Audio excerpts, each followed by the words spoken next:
Sheikh Hasina lock করলো কবে? ভারতে যতদিন উনি রয়েছেন তাকে তো ওনাকে তো এই বন্দি করা হয়নি, তো রাজনৈতিক বন্দি নয়। বাংলাদেশ যাওয়া মানেই গলা কেটে নেওয়া হবে, একদম রক্তাক্ত সংগ্রাম, মানুষ থাকতে পারে না। যেও ভোট হবে কিনা, না হলে বাংলাদেশ কি করবে, এটা মানে একদম মিলিয়ন ডলার প্রশ্ন হয়ে রয়েছে।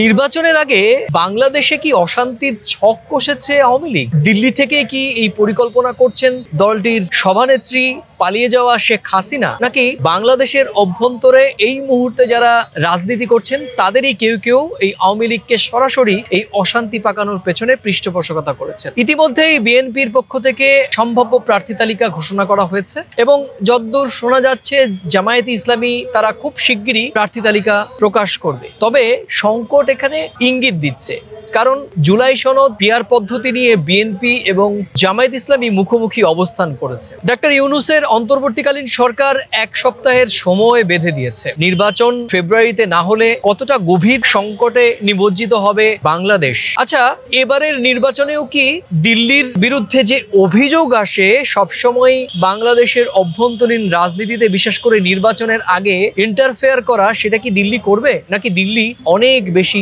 সমঝে চলবে? প্রিয় দর্শক, আজকে এই সব প্রশ্নের উত্তর খুঁজবো বিশিষ্ট সাংবাদিক, কলকাতার একটি জনপ্রিয় বাংলা দৈনিকের ডেপুটি নিউজ এডিটর শীর্ষেন্দু চক্রবর্তীর কাছ থেকে। শীর্ষেন্দুদা, তোমাকে প্রথম কলকাতা স্ক্রিনে স্বাগত। বরাবরই তুমি এর আগে বেশ কয়েকটি এপিসোডে এসেছো এবং তুমি যেভাবে এই বাংলাদেশের রাজনীতি তোমার চোখ দিয়ে, একজন ভারতীয় সাংবাদিকের চোখ দিয়ে যেভাবে বিশ্লেষণ করেছো, আমাদের দর্শকরা অনেকেই বিষয়টি ইতিবাচক চোখে দেখেছেন। প্রথমে আমি সেই সমস্ত দর্শকদের ধন্যবাদ জানাবো এবং আপনাদের দাবির পরিপ্রেক্ষিতেই আজকে আমরা আবার কলকাতা প্রেস ক্লাবের এই প্রাঙ্গণে মুখোমুখি আমরা দুই সাংবাদিক বসেছি। শীর্ষেন্দুদা, বাংলাদেশে নির্বাচন নিয়ে আমাদের ভারতীয় মিডিয়া এবং আমাদের ভারতীয় যারা ভারত বাংলাদেশের সম্পর্ক নিয়ে আমরা কাজ করি তারা এখন অনেক বেশি কৌতূহলী, এবং ভারতীয় মিডিয়াতেও আমরা প্রতিদিনকার বাংলাদেশের রাজনৈতিক খবরাখবর আমরা দেখি। সম্প্রতি বাংলাদেশের প্রধান রাজনৈতিক শক্তি বিএনপির পক্ষ থেকে তাদের প্রার্থী তালিকার একটি সম্ভাব্য প্রার্থী তালিকার প্রকাশ করা হয়েছে। জামায়াতের পক্ষ থেকেও প্রার্থী তালিকা, চূড়ান্ত প্রার্থী তালিকা বা সম্ভাব্য প্রার্থী তালিকার বিষয়ে তারা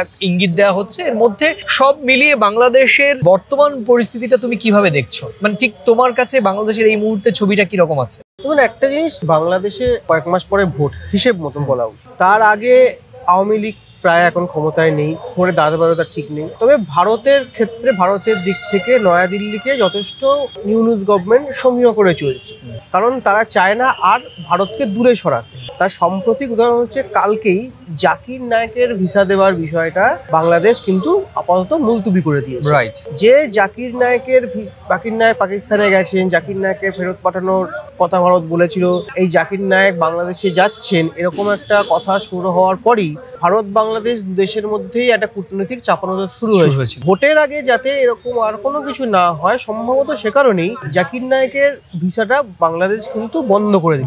তার মানে একটা কূটনৈতিক বার্তা ভারতকেও দিয়ে দেওয়া হলো, যে বাংলাদেশের তরফ থেকে মনে করা হচ্ছে যে আমরা তোমাদের অসন্তুষ্ট করতে চাই না, ভারতকে সন্তুষ্ট করে ভারতের পাশে থেকেই, ভারতের বিরোধিতা না করেই একটা সুষ্ঠু প্রতিবেশী হিসেবে থাকার ইঙ্গিত যেন বাংলাদেশ ভোটের আগে দেওয়ার চেষ্টা। আর বাকিটা তো ভোট যদি এখনো বলছি যদি হয়, তখন ভোটের সময় দেখা যাবে কি হচ্ছে।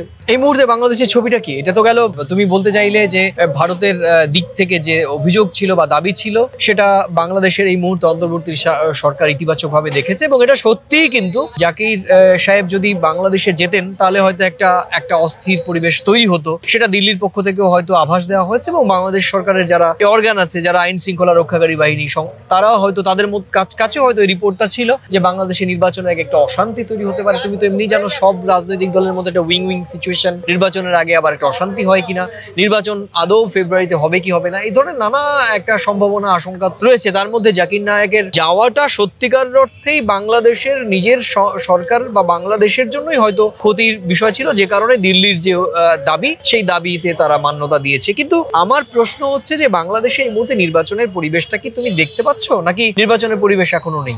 নির্বাচন হতে গেলে যা যা করতে হয়, কোথাও গিয়ে একটা শূন্যতা থেকে গেছে এখনো। মাত্র 4 মাস পরে যদি ভোট হয়, একটা নভেম্বর মাস, ডিসেম্বর, জানুয়ারি, ফেব্রুয়ারি, 3 মাস বাকি। যে ভোটের হওয়ার আগে যেরকম হওয়া উচিত, মূলত বিএনপির ক্ষেত্রে যেরকম হওয়া উচিত, প্রধান দল এখন তাদের না সেরকম কোনো কার্যকলাপ দেখা যায় না। উল্টে জামাতের বিভিন্ন ভোটে জামাত ইসলামী সংগঠন বেড়েছে, শক্তিশালী হয়েছে, তারা ভোটে জিতেছে।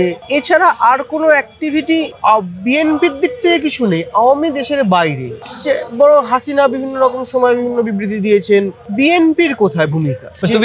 আমি একটু ইন্টারাপ্ট করি, তুমি কি বলতে চাইছো বিএনপি এই মুহূর্তে যেহেতু তারেক রহমান দেশের বাইরে রয়েছেন, তিনি বাংলাদেশে কবে ফিরবেন, এবং যেহেতু তারেক রহমান দেশের বাইরে রয়েছেন এবং তিনি ফেরেননি, সে কারণে যে দৃশ্য তো বিএনপির যে নির্বাচনী যে জনসমাগম বা নির্বাচনী প্রচারণা সেই সমস্ত দেখতে পাচ্ছ না, নাকি সত্যিকার অর্থে বিএনপির অ্যাক্টিভনেস সেটা কম বলে মনে হচ্ছে তোমার কাছে? সত্যিকারের মনে হচ্ছে বিএনপি অ্যাক্টিভনেস কম। আচ্ছা, এতদিন একটা দল, এত বড় একটা দল ক্ষমতায় থাকার পরে একটা সময় ক্ষমতা ভোগ করেছে, তার প্রধান নেতৃত্ব এখন নেই, ঠিক আছে, বাকিরা তো রয়েছে না। এখন তো আর কেউ বলতে পারবে না যে গত 1.5 বছরের মধ্যে তাদের উপরে কোনো বিধিনিষেধ এসছে। তাহলে গত 1.5 বছরে তারা কি করলো? এখনো তো বিএনপির সেই অ্যাক্টিভিটি দেখা গেল, সেই কার্যকলাপই দেখা গেল না। ভোটের আগে সেরকম সক্রিয়তাই নেই। উল্টে যে অভিযোগগুলো হয়ে আসছে, ইউনূস গভর্নমেন্টের বিরুদ্ধে যে অভিযোগগুলো হয়ে আসছে যে তারা মানে হিন্দু বা সংখ্যালঘুর উপর অত্যাচার হচ্ছে, বিভিন্ন মন্দির ভাঙচুর হচ্ছে, সেইগুলোই বরঞ্চ বারবারন্ত হচ্ছে। যে অভিযোগ ছিল সেই অভিযোগই হচ্ছে। তাহলে বিএনপিকে মানুষ ভরসা, বা উল্টে দেখা যাচ্ছে বিএনপির কিছু ভোট চলে যায় জামাতের দিকে। তাহলে বিএনপির কোথায় সংগঠন? বিএনপি কোথায় গেল? যে বিএনপিকে আওয়ামী লীগ বাদ দিয়ে বিএনপিকেই ভরসা, সেই বিএনপি কোথায়? কোথাও গিয়ে একটা বিএনপি শূন্যতা রয়েই যায়। তুমি কি বলতে চাচ্ছ যে সম্প্রতি ঢাকা বিশ্ববিদ্যালয় এবং জাহাঙ্গীরনগর বিশ্ববিদ্যালয় নির্বাচনে যে ভোট সুইং যেটা হয়েছে, যে অনেকে বলছেন যে এই ভোট বিএনপির বিরুদ্ধে না হয়ে, মানে বিএনপির পক্ষে না গিয়ে সেটি জামায়াত ইসলামের পক্ষে গিয়েছে, এবং সেটা কি বলতে চাচ্ছ না নতুন করে তো নিশ্চয়ই বাংলাদেশে ভোট হয়নি? তা তুমি কি আশঙ্কা প্রকাশ করছো যে এই নির্বাচনে বিএনপি এবং জামায়াত ইসলামের মধ্যে খুব একটা টক্কর হবে, মানে খুব একটা জোরদার লড়াই হবে? না, সেটা দুটো জায়গায়, দুটো বা তিনটে বিশ্ববিদ্যালয়ে ভোট হয়েছে। বিএনপির যুক্তি হচ্ছে, যুক্তিটা খুব বোকা হলেও একটা যুক্তি ছিল, জামাত নাকি লুপ্ত সংগঠন বা গুপ্ত সংগঠন, তারা ভেতর থেকে লড়াই করেছে। তোমরা তো এতদিন ক্ষমতায় এলে, তোমরা তো এতদিন এখন একটা মুক্ত বাতাসে রয়েছে, তোমরা কোথায় গেলে? এটা দিয়ে কোনো যুক্তি হয় না।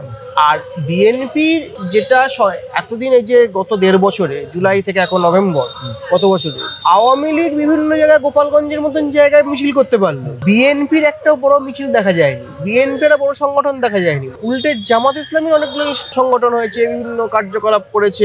খারাপ না ভালো আমি যাচ্ছি না, হয়েছে।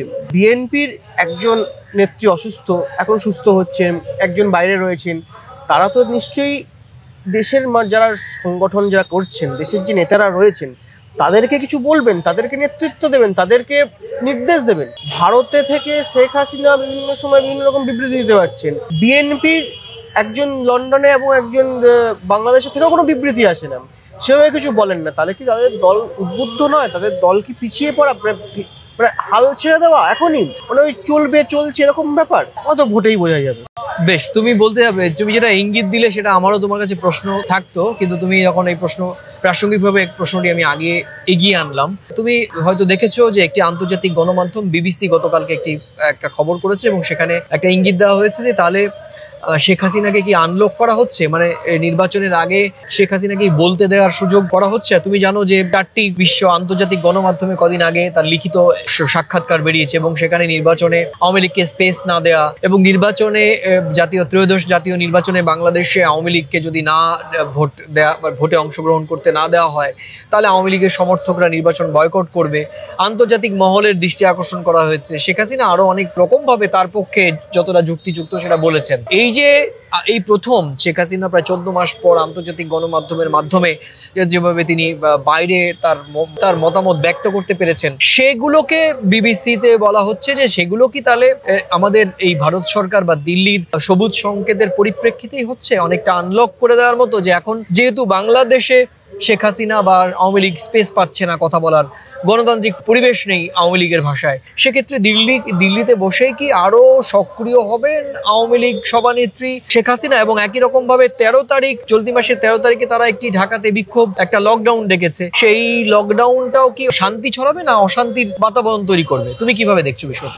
প্রথম কথা হচ্ছে আনলক একটা শব্দ, তাহলে এখন প্রশ্ন হচ্ছে লকটা কবে হলো? যেটা লক হয় সেটারই আনলক। তালাটা বন্ধ করার পরে তালাটা খোলা হয়। শেখ হাসিনা লক করলো কবে? ভারতে যতদিন উনি রয়েছেন তাকে তো ওনাকে তো এই বন্দি করা হয়নি, উনি তো রাজনৈতিক বন্দি নন। উনি ওনার সঙ্গে হাতে ফোন, অ্যান্ড্রয়েড ফোন রয়েছে, দামি ফোন, একটা ফোন রয়েছে, ইন্টারনেট ব্যবহার করতে পারছেন। উনি প্রথম দিন থেকেই এটা পারতেন, নতুন করে পাচ্ছেন তা নয়।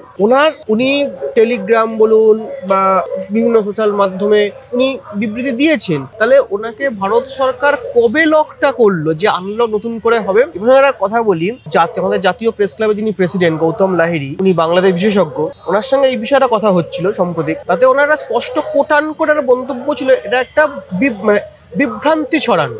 কোনোদিন ভারত সরকার, মানে আমি ওনাকে কোট করেই বলছি, কোনোদিন ভারত সরকার ওনাকে লকই তো করেননি। উনি তো এইভাবে বিবৃতি দিয়েছেন, সোশ্যাল মাধ্যমে বলেছেন। সুতরাং এই যে বিভিন্ন সংবাদ মাধ্যম এটাকে লক আনলক ব্যাপারটা আনছে, লক হলে তো এটা আনলক হয়, লক কোনোদিন হয়নি। একটা সংবাদ মাধ্যমের সম্পূর্ণ একটা বিভ্রান্তি ছড়ানো। যেভাবে বিভ্রান্তি ছড়ানো হয়েছিল গত বছর বিক্ষোভের পরে, যে বাংলাদেশ যাওয়া মানেই ওখানে গলা কেটে নেওয়া হবে, একদম রক্তাক্তই সংগ্রাম চলছে, মানুষে মারামারি করছে, মানুষ থাকতে পারে না। আমি ব্যক্তিগতভাবে তারপরে গেছিলাম, কিছুই হয়নি, জলজান্ত ফিরেছে, এখন 1.5 বছর বেঁচে আছে। সুতরাং এরকম কিছুই ঘটে না। মানে এটা বিভিন্ন সময় বিভিন্ন সংবাদ মাধ্যম তাদের হয়তো টিআরপি হোক, সোশ্যাল মিডিয়ায় ভাইরাল করা হোক, জন্য একটা কথা বলা হয়, এটা ছুড়ে দেওয়া হয়। আনলক হাসিনা তো যে মন্তব্য বিভিন্ন সংবাদ মাধ্যমে ছাপা, আন্তর্জাতিক সংবাদ মাধ্যমে ছাপা হয়েছে, সেগুলো তো উনি সরাসরি বলেননি, ওনার সঙ্গে প্রশ্ন পাঠানো হয়েছিল, উনি সোশ্যাল মাধ্যমেই সেগুলো উত্তর দিয়েছেন। উনি প্রকাশ্যে আসেন। যদি প্রকাশ্যে আসতেন, প্রকাশ্যে বিবৃতি দিতেন, তখন একটা লক আনলক কি ভারত সরকার কি বলছে একটা আলোচনায় কিছুই হয়নি। 1, 2 হচ্ছে, উনিকে তো যেভাবে দলাই লামা ভারতে আসেন, ভারতে ঘোরেন, ভারতে থাকেন, সেইভাবেই তো ওনার গতিবিধির ওপর কোনোদিন মানে বন্দি দশা লাগানো হয়নি। তো উনি সেভাবেই রয়েছেন, ওনাকে গৃহবন্দী করেও রাখা হয়নি, উনি সম্পূর্ণভাবে ভারতে আশ্রয়ে রয়েছেন, ভারতে রয়েছে। এর জন্য ওনার বিরুদ্ধে কোনো কার্যকরী পদক্ষেপ করা হয়নি। ওনাকে কাগজ উনি পড়তে পারেন না, ঘরে বন্দি থাকেন, তালা বন্ধ করে রাখা, এরকম কিচ্ছু কোনোদিন ঘটেনি। ওনার ছেলে এসছেন, ওনার মেয়ের সঙ্গে দেখা করেছেন, রাজনৈতিক বিভিন্ন ওনার দলের বিভিন্ন নেতা ওনার সঙ্গে দেখা করেছেন। তারপরেই লক আনলকের একটা গল্প তৈরি করে মনে হয়েছে, আমার ব্যক্তিগতভাবে মনে হয়েছে একটা সম্পূর্ণভাবে ভোটের আগে একটা উত্তেজনা তৈরি করে, এরকম কিচ্ছু ঘটেনি। স্বাভাবিক উনি আবার কিছুদিন বাদে বলবেন। এর আগেও তো উনি তো আজ থেকে 1.5 বছর আগেও 1 বছর আগেও ভাষণ দিয়েছেন, ভিডিও বার্তা দিয়েছেন, তখন তো আনলক কথাটা আসেনি। যেই ভোটটা আসতে শুরু করলো, একটা আনলক লক এসব শব্দ চলে এলো। যেমন করোনার বিষয়, আরে করোনার সময় লকডাউন হয়েছিল, বন্ধ করা হয়েছিল, তারপরে সেটা আনলক হয়েছে, এ তো কিছুই হয়নি, তার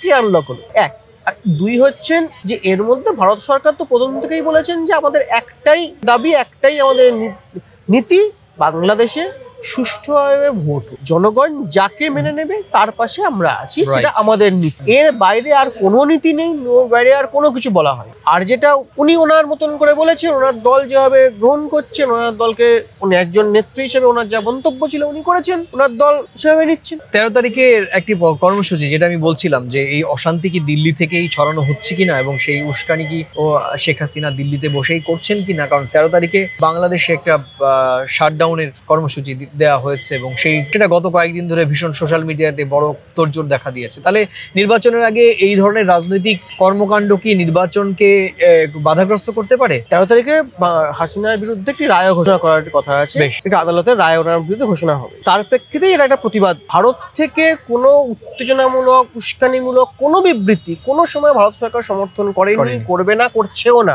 উনি সোশ্যাল মিডিয়ায় ওনার মন্তব্য পেশ করেন, অন্য মন্তব্য দেন, সেগুলো ভাইরাল হয় বা সেগুলো মানুষের কাছে পৌঁছায়। এই বিষয়ে তো আমাদের প্রধানমন্ত্রী স্পষ্ট মন্তব্যই করে গেছেন, সোশ্যাল মিডিয়াতে আমি কারো আটকাতে পারবো না।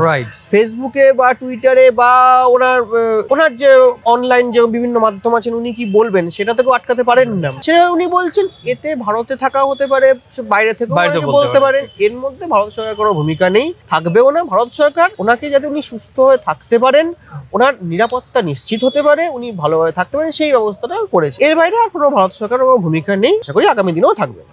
এবার ডক্টর ইউনূসের সরকারের পক্ষ থেকে বলা হয়েছে যে নির্বাচনের আগে জুলাই সনদ এবং পিআর পদ্ধতি নিয়ে বিএনপি এবং জামায়াত ইসলামী প্রায় মুখোমুখি অবস্থা। তুমি জানো যে জামায়াত ইসলামী এবং তার ইসলামপন্থী 8টি দল নিয়ে জোট করা হয়েছে, এবং তারা কিন্তু আন্দোলনে নেমেছে। শুধু নির্বাচনের আগে গণভোট, মানে জুলাই সনদ বাস্তবায়নের জন্য গণভোট, এই তাদের দাবি নভেম্বরে গণভোট হবে এবং পিআর পদ্ধতিতে করতে হবে। বিএনপি সে বিষয়ে নিমরাজি এবং তারা পরিষ্কার বলেছে যে তারা এই বিষয় নিয়ে কথা বলবে না, যে কারণে জুলাই সনদ বাস্তবায়ন নিয়ে বড়সড় সংশয় দেখা দিয়েছে। ডক্টর ইউনূস সরকারের পক্ষ থেকে বলা হয়েছে 1 সপ্তাহের মধ্যে আপনারা নিজেরা আলোচনা করে ঐক্যমতে পৌঁছে আমাদেরকে বলবেন, নাহলে সরকার সিদ্ধান্ত। কি হতে পারে এই সব মিলে নির্বাচনের আগে যদি সত্যি দুটো রাজনৈতিক দল এক না হতে পারে, তাহলে নির্বাচন তো অনিশ্চিত হবে বলে মনে হয়। এটা তো আজ থেকে আপনার সঙ্গে যখন 1.5 বছর আগেও কথা বলেছি, পরবর্তীকালেও কথা বলেছি, যতবার আমরা প্রথম কলকাতা আলোচনা করি ততবার একটাই আশঙ্কা, একটাই আলোচনা আমাদের উঠে এসছে,